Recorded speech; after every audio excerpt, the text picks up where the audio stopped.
안녕하세요. 반갑습니다. 2024년 3월 25일, 미국 전역의 뉴스 채널은 일제히 한 곳을 비추고 있었습니다. 마이애미의 푸른 바다가 내려다 보이는 초호화 저택. 그곳은 우리가 흔히 힙합의 제왕이라 불렀던 남자, 퍼프데디의 성이었습니다. FBI 국토안보 수사국 요원들이 장갑차까지 동원해 그곳을 들이닥쳤을 때 사람들은 마약이나 불법 총기가 나올 거라고 예상했습니다. 하지만 수사관들이 들고 나온 압수품에는 도저히 이해할 수 없는 물건이 적혀 있었습니다. 1000통의 베이비 오일병이었습니다. 대형 마트 창고에나 있을 법한 이 기괴한 숫자의 베이비 오일이 왜 한 남자의 침실과 거실에서 쏟아져 나왔을까요? 단순한 피부 관리를 위해서였을까요? 아니면 우리가 상상조차 하지 못한 어떤 끔찍한 목적이 있었던 걸까요? 이 사건은 단순히 유명한 래퍼가 저지른 성스캔들이 아닙니다. 이것은 지난 30년간 할리우드와 힙합계를 지배해온 거대한 권력 시스템이 사실은 가장 추악한 감옥이었다는 것을 보여주는 증거입니다. 화려한 조명 아래서 모두가 그를 찬양할 때 그 그림자 속에서는 수많은 피해자가 소리 없이 비명을 지르고 있었습니다. 오늘 우리는 그 1000통의 오일 뒤에 숨겨진 진실을 추적해보려 합니다. 가장 높은 곳에서 가장 낮은 지옥을 만들었던 남자, 퍼프데디의 몰락과 비밀입니다.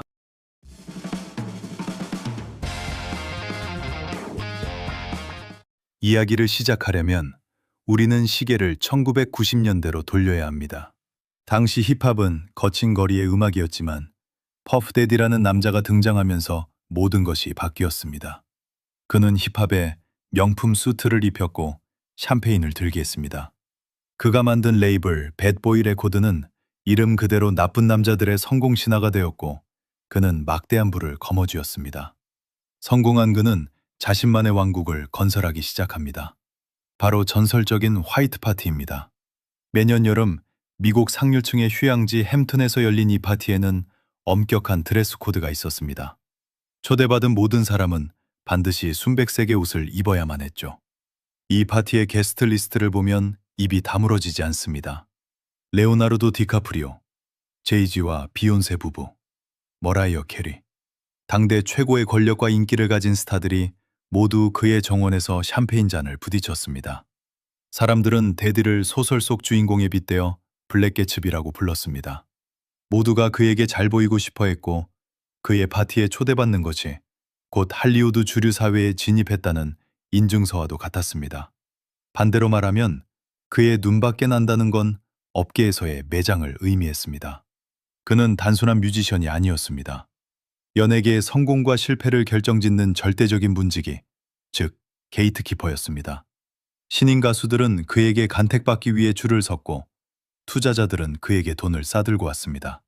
그 누구도 감히 데디에게 아니오라고 말할 수 없는 분위기가 만들어진 것입니다. 하지만 우리는 알지 못했습니다.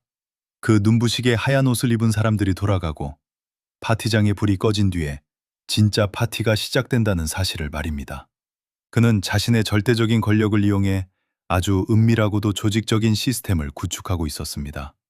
사람들은 파티의 신이라 칭송했지만 사실 자신의 욕망을 채우기 위해 사람들을 사냥하는 포식자에 가까웠습니다.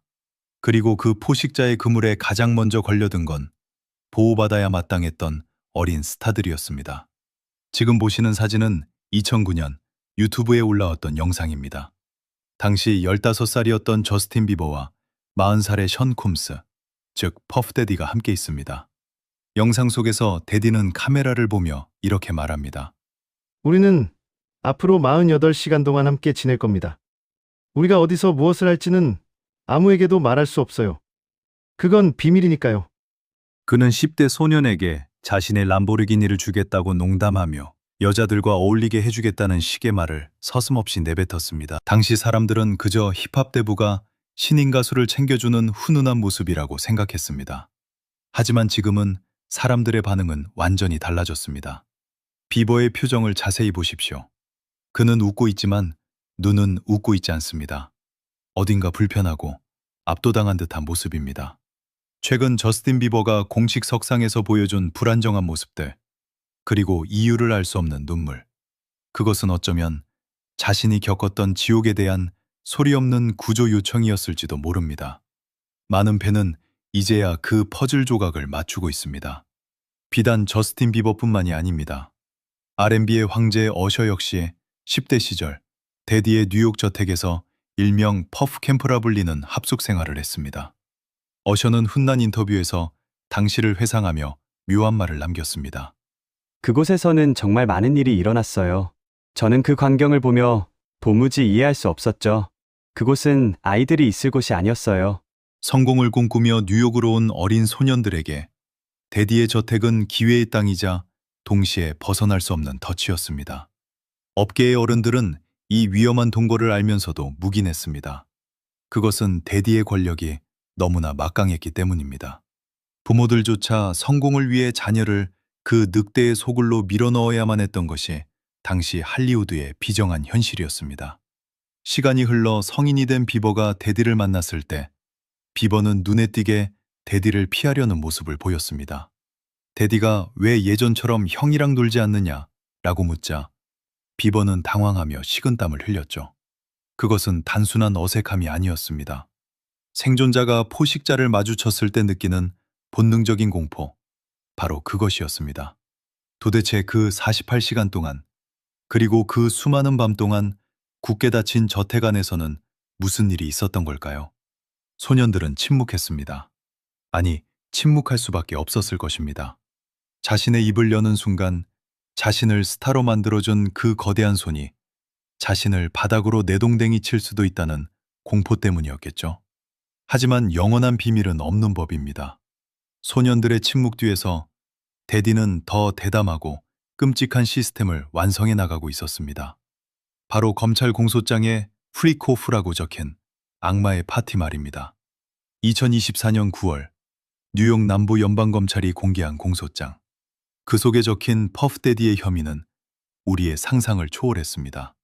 그중 가장 충격적인 단어는 바로 프리코프라는 파티였습니다. 데디 측은 이것을 그저 합의된 성인들의 파티라고 주장했습니다. 하지만 검찰이 밝혀낸 실체는 파티가 아니었습니다. 그것은 정교하게 설계된 고문이자 조직적인 성착취 시스템이었습니다. 프리코프라는 파티는 한 번 시작되면 며칠씩 이어졌습니다. 참가자들은 자신의 의지와 상관없이 호텔방에 갇혀 있어야 했습니다.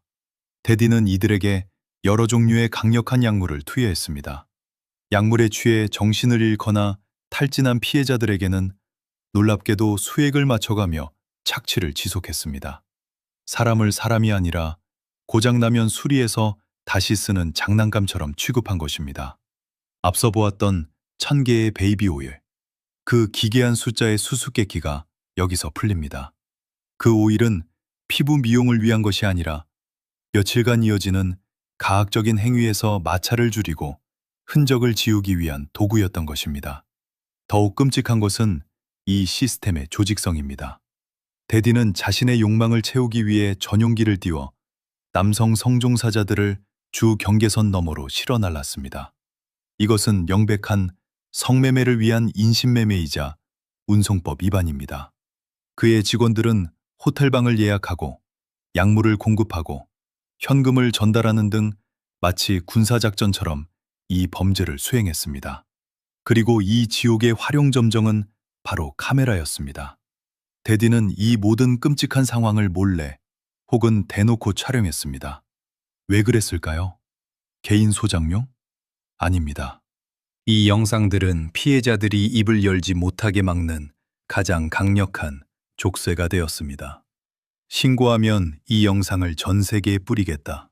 이 협박 한마디면 아무리 유명한 스타라도, 아무리 억울한 피해자라도 영원히 침묵할 수밖에 없었을 것입니다.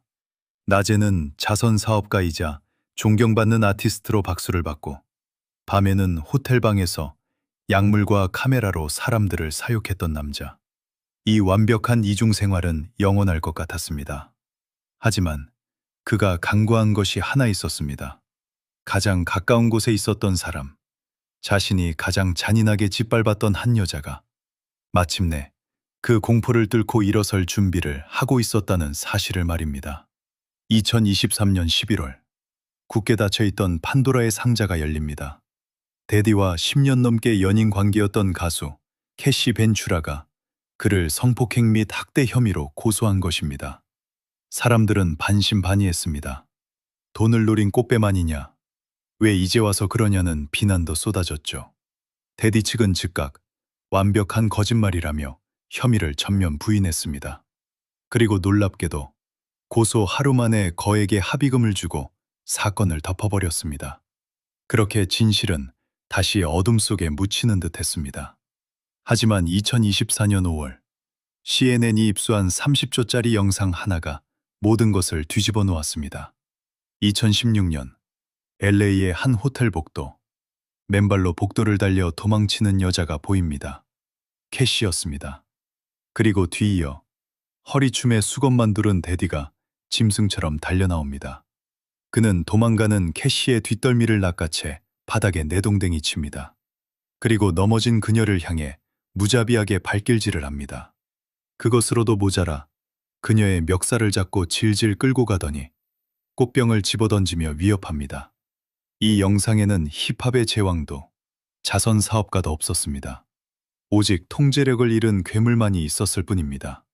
더욱 소름 끼치는 것은 폭행 직후 그의 행동입니다. 그는 캐시가 도망치려던 가방을 태연하게 챙기고 바닥에 떨어진 물건들을 정리합니다. 마치 아무 일도 없었다는 듯 너무나 익숙한 일상인 것처럼 말입니다. 이 영상이 공개되자 데디를 옹호하던 여론은 순식간에 싸늘하게 식었습니다. 그는 뒤늦게 사과 영상을 올렸습니다. 내 행동이 역겨웠다. 변명의 여지가 없다며 고개를 숙였지만 대중은 더 이상 속지 않았습니다. 그가 사과한 것은 자신의 죄를 뉘우쳐서가 아니라 들켰기 때문이라는 것을 모두가 알았기 때문입니다. 캐시의 용기는 기폭제가 되었습니다. 그동안 숨죽이고 있던 피해자들이 하나둘씩 용기를 내어 고소장을 제출하기 시작했습니다. 대학 시절 성폭행을 당했다는 여성, 미성년자 시절 성추행을 당했다는 남성, 하루가 멀다고 새로운 피해자가 등장했습니다. 그가 쌓아올린 30년의 제국이 거짓말처럼 무너져 내리기 시작한 것입니다. 2024년 3월 25일, 감금, 인신매매, 성폭행, 불법 무기, 약물 투여, 불법 성착취, 미성년자 추행 등의 혐의로 미국 국토안보부 수사국에 의해 퍼프데디의 자택이 압수수색을 당했습니다. 그리고 이 과정에서 퍼프데디가 남녀노소를 불문하고 성폭행을 저질렀다는 폭로가 나오면서 큰 충격을 주었습니다. 이와 동시에 그동안 퍼프데디의 행실과 인성 논란부터 갑질, 임금체불, 폭행, 성추행이 다시 수면 위로 올라와 온갖 소송이 빗발치게 되었습니다. 그동안 무명의 남성 래퍼들이 갑자기 확 뜨고 성공할 수 있었던 이유가 퍼프데디에게 성상납을 했기 때문이며 퍼프데디와 관련된 거대한 게이 마피아, 성상납 카르텔이 존재한다는 충격적인 루머가 매우 크고 빠르게 퍼져갔습니다. 2024년 9월 16일, 데디가 뉴욕 맨해튼의 한 호텔에서 체포되어 지금 브루클린의 구치소에 수감되어 있습니다. 그는 5천만 달러, 우리 돈 약 700억 원이라는 천문학적인 보석금을 제시하며 나가게 해달라고 애원했습니다. 하지만 법원은 단호하게 거절합니다. 피고인은 목격자를 협박하고 증거를 인멸할 우려가 매우 높다. 판사의 이 말은 그가 사회에서 격리되어야 할 위험한 인물임을 공식적으로 인정한 셈입니다. 하지만 여러분, 여기서 한 가지 의문이 듭니다. 그 수많은 파티, 그 수많은 범죄 현장에 과연 데디 혼자만 있었을까요? 그의 옆에서 웃고 떠들며 샴페인을 마시던 그 많은 스타들은 정말 아무것도 몰랐을까요? 퍼프데디는 감옥에 갇혔습니다. 하지만 왕국은 여전히 침묵하고 있습니다. 지금 대중이 가장 궁금해하는 것은 바로 누가 그 방에 함께 있었는가입니다. 수십 년간 그의 파티에 참석했던 그 수많은 거물급 인사들, 데디를 형제라 부르며 찬양했던 할리우드의 톱스타들. 그들은 지금 약속이라도 한 듯 입을 굳게 다물고 있습니다. SNS에 올렸던 데디와의 사진을 몰래 삭제하고 인터뷰 요청을 거절하며 숨죽이고 있죠. 어쩌면 그들은 공포에 떨고 있을지도 모릅니다. 데디가 자신의 형량을 줄이기 위해 소위 플리바게닝을 시도하며 입을 여는 순간을 말입니다. 그가 가지고 있다는 수천 개의 비디오 테이프, 그 속에 담긴 얼굴이 공개되는 날, 할리우드의 지형도는 완전히 뒤바뀔 것입니다. 일각에서는 이번 사건을 제2의 앱스타인 사건이라고 부릅니다. 권력과 돈으로 쌓아올린 성격 뒤에서 그들만의 추악한 리그를 즐겼던 사람들, 그들에게 대중의 사랑은 그저 자신들의 욕망을 채우기 위한 연료에 불과했을지도 모릅니다. 우리는 이번 사건을 통해 화려한 스포트라이트의 이면을 보았습니다. 성공이라는 미명 아래 착취당했던 어린 영혼들의 눈물을 보았습니다. 데디 한 사람을 감옥에 보낸다고 해서 이 모든 비극이 끝날까요? 아니요. 그를 괴물로 키워낸 시스템, 그를 방주하고 묵인했던 업계의 카르텔이 사라지지 않는 한 제2, 제3의 데디는 또다시 태어날 것입니다. 결국 우려했던 일이 현실이 되었습니다. 대중은 그가 평생 감옥에서 나오지 못할 것이라 믿었습니다. 제2의 앱스타인이 되어 죗값을 치를 것이라 기대했습니다.